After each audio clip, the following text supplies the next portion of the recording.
नमस्कार। दिन भर की बड़ी खबरों में आप सभी का स्वागत है और मैं हूं आपके साथ मुबश्शरा परवीन।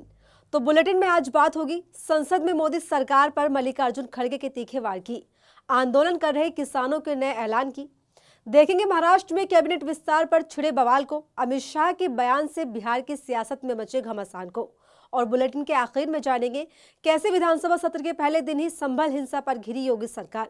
इन सभी मुद्दों पर आज एक एक करके चर्चा करेंगे, लेकिन उससे पहले एक नजर अब तक की हेडलाइंस पर। एक देश एक चुनाव को लेकर सरकार ने पूरी की तैयारी। 129वां संविधान संशोधन बिल मंगलवार को हो सकता है लोकसभा में पेश। मशहूर तबला वादक जाकिर हुसैन का निधन, अमेरिका के सैन फ्रांसिस्को में ली अंतिम सांस। मानहानि केस में सत्येंद्र जैन की याचिका पर दिल्ली कोर्ट में हुई सुनवाई, भाजपा सांसद बांसुरी स्वराज को भेजा नोटिस। दिल्ली में बदलते मौसम के साथ फिर खराब हुई दिल्ली की आबोहवा, दिल्ली एनसीआर में लागू किया गया ग्रेप 3। राजस्थान के जयपुर का उत्कर्ष कोचिंग सेंटर किया गया सील, गैस रिसाव के बाद 10 छात्र हुए थे बेहोश। और अब खबरें विस्तार से और बात करते हैं आज की सबसे बड़ी खबर की। संसद में संविधान पर चर्चा की जा रही, लोकसभा के बाद राज्यसभा में संविधान पर चर्चा की जा रही है। इस बीच वित्त मंत्री निर्मला सीतारमण और कांग्रेस अध्यक्ष मल्लिकार्जुन खड़गे के बीच तीखी बहस देखने को मिली। इस दौरान विपक्ष के नेता खड़गे ने नेहरू और इंदिरा गांधी का जिक्र करते हुए मोदी सरकार को आड़े हाथ लिया। पूरी खबर क्या है, देखिए इस रिपोर्ट में। राज्यसभा में संविधान पर चर्चा के दौरान वित्त मंत्री निर्मला सीतारमण और मल्लिकार्जुन खड़गे के बीच वार पलटवार देखने को मिला। इस बीच मल्लिकार्जुन खड़गे ने अपने तंज और ऐतिहासिक तथ्यों के जिक्र के साथ मोदी सरकार पर जमकर हमला बोला। चर्चा को शुरू करते हुए वित्त मंत्री निर्मला सीतारमण ने 1 घंटा 19 मिनट की स्पीच दी। इस दौरान वित्त मंत्री ने कांग्रेस पर हमला करते हुए कहा कि कांग्रेस पार्टी परिवार और वंशवाद की मदद करने के लिए बेशर्मी से संविधान में संशोधन करती रही। ये संशोधन लोकतंत्र को मजबूत करने के लिए नहीं बल्कि सत्ता में बैठे लोगों की रक्षा करने के लिए था। इस प्रक्रिया का इस्तेमाल परिवार को पूरा मजबूत करने के लिए किया गया। So with those words I get into telling about the journey that these 75 years have seen of our Indian Constitution, and also to say why India's Constitution and India today stands out in a very separate league of its own. Sir, let me just remind, and I'm sure very many members of this House will know, that post-Second World War, nearly 50 countries, in fact over 50 countries, had become independent and they had their constitution written, but many have changed their constitutions, not just amended them, but literally changed the entire feature of their constitution. But our constitution has stood the test of time, of course yielded itself to very many amendments. वित्त मंत्री के जवाब में मल्लिकार्जुन खड़गे ने भी 1 घंटे 19 minute का भाषण दिया। इस दौरान खड़गे ने मोदी सरकार पर निशाना साधते हुए कहा, जो लोग झंडे से नफरत करते हैं, जो लोग हमारे अशोक चक्र से नफरत करते हैं, जो लोग संविधान से नफरत करते हैं, ये आज हमें पाठ पढ़ा रहे हैं। जो लोग झंडे से नफरत करते हैं, जो लोग हमारे अशोक चक्र से नफरत करते हैं, जो लोग संविधान से नफरत करते हैं, और ये लोग आज हमको पाठ पढ़ा रहे हैं। ये क्या है? अरे आपने तो साहब ये संविधान जब बना,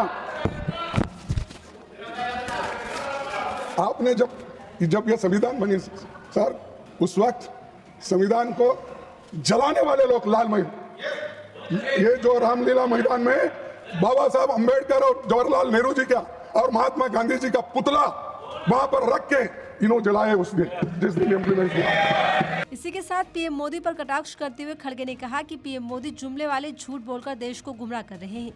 आप देश के लिए क्या किया बोला नहीं, आप कितने बार जेल गए बोले नहीं, आप कितना पीड़ा देश के लिए आपने सहन किया ये कहा नहीं। अरे देश के लिए जो लोग लड़े नहीं, उनको आजादी का महत्व क्या मालूम है और संविधान का क्या मालूम है। इस तरह संविधान पर चर्चा के दौरान मल्लिकार्जुन खड़गे ने मोदी सरकार को जमकर घेरा। किसान पिछले काफी वक्त से अपनी मांगों को लेकर सड़कों पर उतरे हुए हैं। इसी कड़ी में किसानों ने मोदी सरकार के खिलाफ मोर्चा तेज करते हुए ट्रैक्टर मार्च का ऐलान किया। इतना ही नहीं, किसानों ने बड़ी प्लानिंग करते हुए 18 दिसंबर को रेल रोको आंदोलन की भी तैयारी पूरी कर ली है, जिसके बाद मोदी सरकार दबाव में आती हुई नजर आ रही है। तो क्या है पूरी खबर, जानने के लिए देखिए रिपोर्ट। किसान अपनी फसलों के लिए एमएसपी गारंटी समेत कई मांगों को लेकर आंदोलन कर रहे हैं। इस बीच किसान संगठनों ने अपने आंदोलन को और तेज करने की तैयारी कर ली है। किसान नेताओं ने 16 दिसंबर को पंजाब और दूसरे राज्यों में ट्रैक्टर मार्च निकालने का ऐलान कर दिया है। इसके अलावा 18 दिसंबर को पंजाब में रेल रोको आंदोलन करने का भी फैसला किया है। इस आंदोलन के तहत किसान रेलवे ट्रैक को रोककर अपना विरोध प्रदर्शन करेंगे। पंजाब के किसान नेता सरवन सिंह पंधेर ने मीडिया से बातचीत के दौरान बताया, पूरे पंजाब के 13,000 के 13 गाँव, जो भी गाँव रेल के नजदीक पड़ता है, 12 से 3 बजे तक आप रेल फाटक पे चढ़िए, रेल स्टेशन पे चढ़िए और लाखों लोग रेलों पर निकले। देखिए मोदी सरकार घबराहट में कैसे जाएगी। किसान कई बार दिल्ली कूच करने की कोशिश कर चुके हैं। हालांकि हरियाणा पुलिस की कार्रवाई और अवरोध के चलते 20 से ज्यादा किसान घायल हो चुके हैं, जिसके बाद अब किसानों ने मोदी सरकार को चेतावनी देते हुए अपने आंदोलन को और तेज करने की तैयारी कर ली है, जिसकी शुरुआत ट्रैक्टर मार्च के साथ ही की जा रही है। इसके अलावा किसानों के ऐलान से मोदी सरकार पर भी दबाव बनता हुआ दिखाई दे रहा है। हाल ही में प्रधानमंत्री मोदी ने किसान आंदोलन को लेकर केंद्रीय कृषि मंत्री शिवराज सिंह चौहान, गृह मंत्री अमित शाह और अन्य मंत्रियों के साथ बैठक की। बैठक में आंदोलन की स्थिति पर चर्चा की गई और अनशन कर रहे किसान नेता से मिलने के लिए गृह निदेशक को भेजा गया। वहीं किसान नेता जगजीत सिंह डल्लेवाल ने अनशन तोड़ने से मना कर दिया है और मोदी सरकार को दो टूक जवाब दे दिया है कि उनका यह अनशन सिर्फ एक तरीके से ही खत्म हो सकता है। जब तक मोदी सरकार उनकी मांगों को नहीं मान लेती तब तक आंदोलन जारी रहेगा। बता दें, पिछले 20 दिन से आमरण अनशन पर बैठे किसान नेता जगजीत सिंह डल्लेवाल से मिलने रविवार को पंजाब के डीजीपी गौरव यादव, केंद्र से director home affairs Mayank Mishra, Patiala range से डीजीआई मनदीप सिंह सिद्धू, पटियाला के एसएसपी डॉक्टर नानक सिंह समेत कई अधिकारी खनौरी बॉर्डर पहुंचे। डल्लेवाल से मुलाकात के बाद अधिकारियों ने प्रेस कॉन्फ्रेंस की। इस दौरान डीजीपी ने कहा कि सुप्रीम कोर्ट के निर्देश पर केंद्र और पंजाब के अधिकारियों ने डल्लेवाल से अपील की है कि वो अनशन खत्म करे। उनकी जान बेशकीमती है। मानयोग सुप्रीम कोर्ट के ऑर्डर के मुताबिक उन्होंने निर्देश दिते हैं कि डल्लेवाल साहब ते उन्होंने साथियों को कन्विंस किया जाए कि इन्हों का फास्ट बगैर फोर्स यूज किए उसनों इन्हों इमरजेंट मैडिकल एड जी प्रोवाइड की जाए। हालांकि किसान नेता जगजीत सिंह डल्लेवाल ने मोदी सरकार को चेतावनी भी दी है कि अगर किसी भी सरकार ने मुझे अस्पताल ले जाने के लिए बल प्रयोग किया तो उसके लिए किसानों में गुस्सा और बढ़ जाएगा और किसी भी अप्रिय घटना की जिम्मेदारी उसी सरकार की होगी। ऐसी गलती किसी भी सरकार को नहीं करनी चाहिए। ऐसे में किसानों के इस फैसले से मोदी सरकार की मुश्किलें और बढ़ सकती हैं। आखिरकार महाराष्ट्र में फडणवीस कैबिनेट का विस्तार हो गया है। मुख्यमंत्री पद की शपथ लेने के 10 दिन बाद एनडीए को 39 मंत्री मिल गए हैं, लेकिन सरकार के विस्तार के साथ ही एनडीए के सहयोगी दलों में बवाल भी मच गया है। कई मंत्री इस्तीफा दे रहे हैं, तो वहीं डिप्टी सीएम अजित पवार के एक बयान ने एनडीए सरकार के कार्यकाल को लेकर कई सवाल खड़े कर दिए। पूरी खबर क्या है, देखिए इस रिपोर्ट में। महाराष्ट्र में नवंबर महीने में हुए विधानसभा चुनाव और उसके नतीजे जारी होने के 21 दिन बाद देवेंद्र फडणवीस की कैबिनेट का विस्तार हो गया है।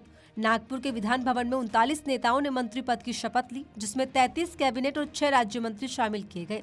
मुख्यमंत्री और दोनों उप मुख्यमंत्री को मिला ले तो अब कुल मंत्रियों की संख्या 42 हो गई है। हालांकि कहा जा रहा है कि महाराष्ट्र कैबिनेट में कुल 43 मंत्री हो सकते हैं। एक सीट अभी खाली रह गई है। इस मंत्रिमंडल विस्तार में खास बात ये रही कि मंत्रिमंडल केवल 2.5 साल के लिए बनाया गया है। डिप्टी सीएम अजित पवार ने ऐलान किया कि ये मंत्रिमंडल 2.5 साल बाद बदल जाएगा। ऐसे में अजित पवार के बयान ने एनडीए सरकार को लेकर कई सवाल खड़े कर दिए। राजनीतिक गलियारों में अफवाहों का बाजार गर्म हो गया है। एनडीए के मंत्रिमंडल विस्तार पर कयास लगाए जा रहे हैं कि क्या 2.5 साल बाद एनडीए सरकार गिर जाएगी। हालांकि राजनीतिक जानकारों का यह भी मानना है कि मौजूदा दौर में बीजेपी डरी हुई है। महाराष्ट्र में सरकार 5 साल नहीं चला पाएगी। ऐसे में प्रदेश में 5 साल से पहले ही दोबारा विधानसभा चुनाव कराने की नौबत भी पड़ सकती है और यही वजह है कि एनडीए ने राज्य में 2.5 साल की तस्वीर पेश की है, क्योंकि इस बात से हर कोई वाकिफ है कि इस बार महाराष्ट्र में विधानसभा चुनाव के साथ साथ चुनावी नतीजों के चलते राज्य की सियासत में बड़ा उलटफेर देखने को मिला है।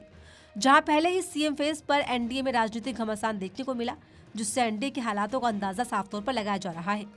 वहीं मुंबई बीजेपी प्रमुख और विधायक आशीष शेलार ने एकनाथ शिंदे की सरकार के दौरान शुरू किए गए प्रोजेक्ट पर सवाल उठा दिए हैं।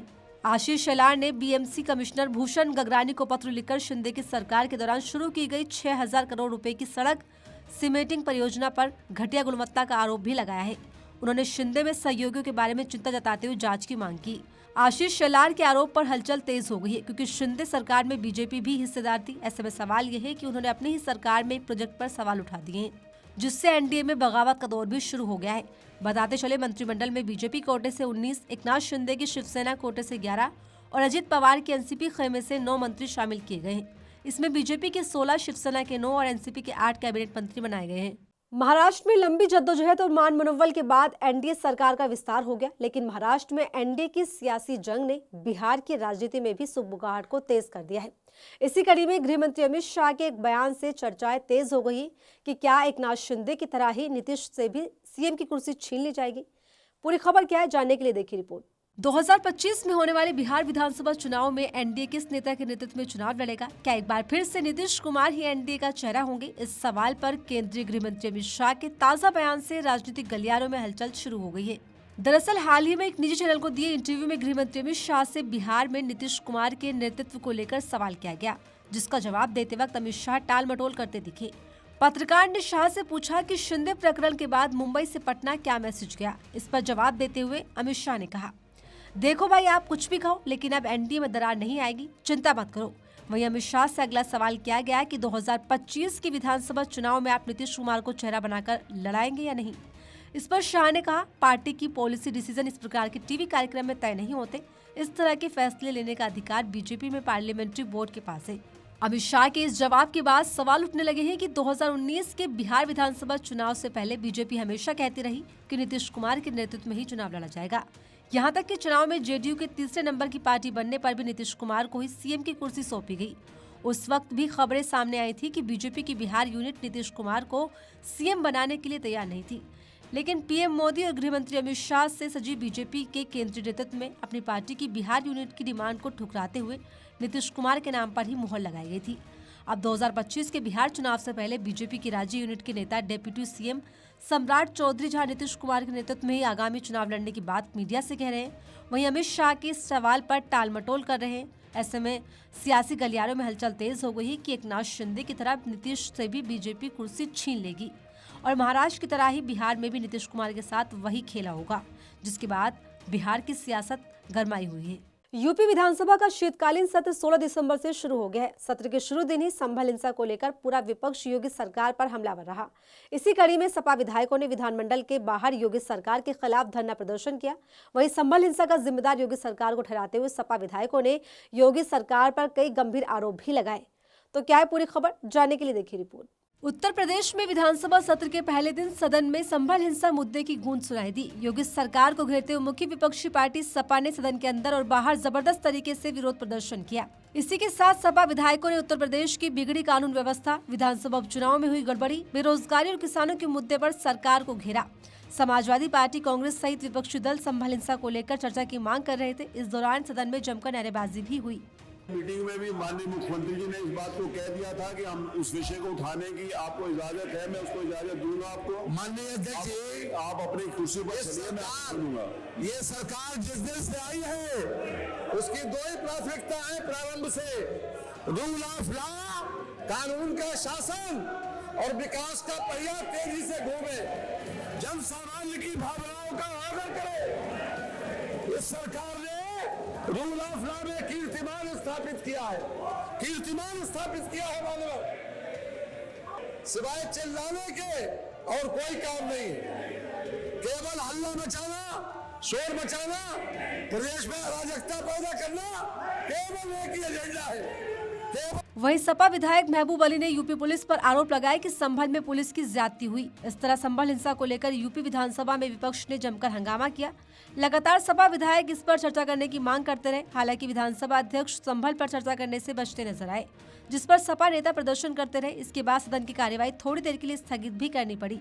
देखिए, मैंने 311 में हमने एक सूचना दी थी जो संभल और बहराइच के संदर्भ में है जी। मेरा आपसे आग्रह है कि सारे नियमों को शिथिल करके प्राथमिकता से इसको आप स्वीकार कर लें और इस पर चर्चा करा दें।